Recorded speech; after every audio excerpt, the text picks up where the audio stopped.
My really serious mathematical work started at Howard.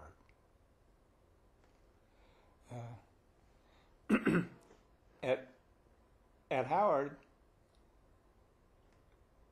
the intellectual atmosphere was just different.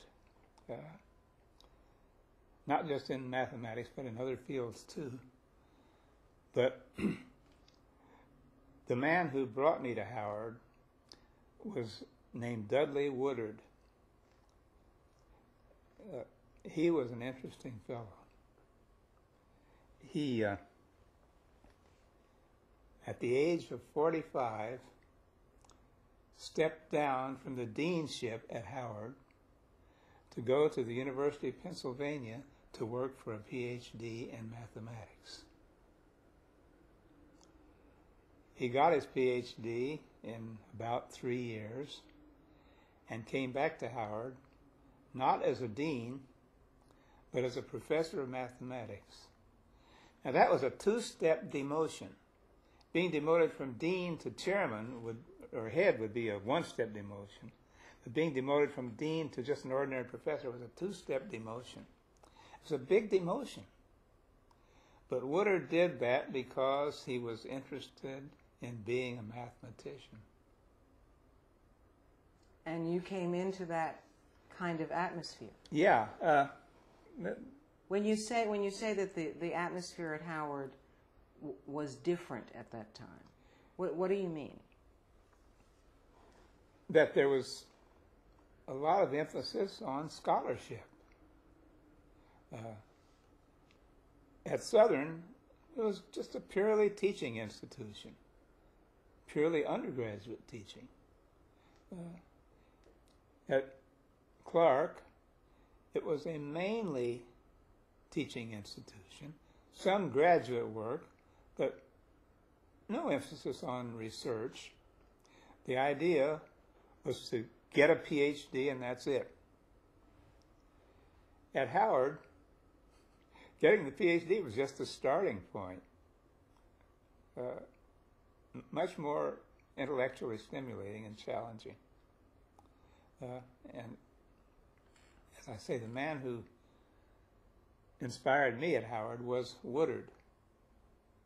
Let me tell you a little story about that. When I was looking for a job, not only did I write 105 letters, but I went on an automobile tour of about 30 black colleges. And the way I did it was just as naive as writing the 105 letters. I would just drive up to the college, find the mathematics department, go in, introduce myself to the chairman and tell him I'm looking for a job. Well, no advance notice, no paperwork at all. I was always received courteously, and often I was referred to the president of the university because the head of the mathematics department didn't have anything to do with making appointments, even in mathematics. That was done by the president. At Howard, the head of the mathematics department was a man named Baudouin. I believe he was a Jamaican. I introduced myself to him, and he told me to sit down, asked me a few questions, and was very polite. It was clear that he was not really one bit interested. But there was another fellow sitting over on the side, listening to the conversation, didn't say a word. After Baudouin had dismissed me, this other fellow asked me a couple of questions, and that was that. This other fellow was Woodard. Then Baudouin retired, and Woodard became head of the mathematics department. I received a letter from him, I was at Clark at that time, asking me if I would like to come to Howard to be interviewed for a possible job. And I said, of course, yes. And I did go up and I was interviewed. And later, I got the appointment. And what kind of reputation did Howard have at that point as a university? Well, it was the leading black university, and if you were a serious scholar, black scholar, you wanted to be at Howard. And were there mathematicians on the faculty that you already knew about and were interested in working with? Well, no, but after I got there, I liked what Woodard was doing, and he and I organized a joint seminar. But there were lots of scholars around there. Sterling Brown in the English department was there. Elaine Locke in the philosophy department was there. Frank Fraser in sociology was there, and on and on. There were black scholars there, a lot of them. It must have been an exciting environment, or I won't use the word exciting, but intellectually inspiring kind of environment. Uh-huh. John Hope Franklin was there.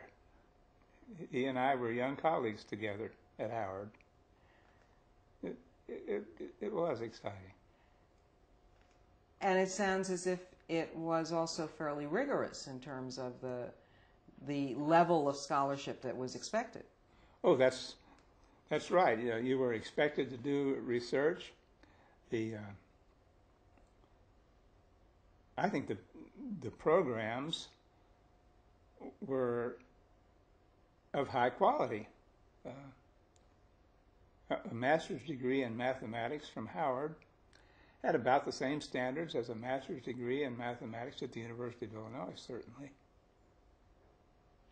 And many of the professors, I'm sure, who were there with extraordinary credentials and talents and intellect, and they converged on Howard in part because of the limited possibilities for employment in white institutions. Yeah.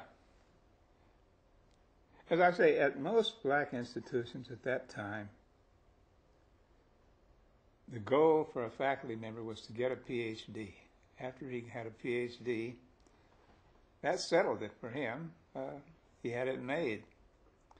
But at Howard, you were supposed to start with the PhD and go on from there. It was a different attitude. And so you went on from there. I mean, Yes. Tell me about, you were there for, what, 4 or 5 years? Oh, I was there for 10 years. 10 years. Mm-hmm. And eventually became chairman of the department. I became chairman of the department when Woodard retired. That's right. Tell me about that 10-year period. What that was like for you in terms of your own growth as a professor, as a scholar? That set my direction, and a lot of my most interesting work was done at Howard.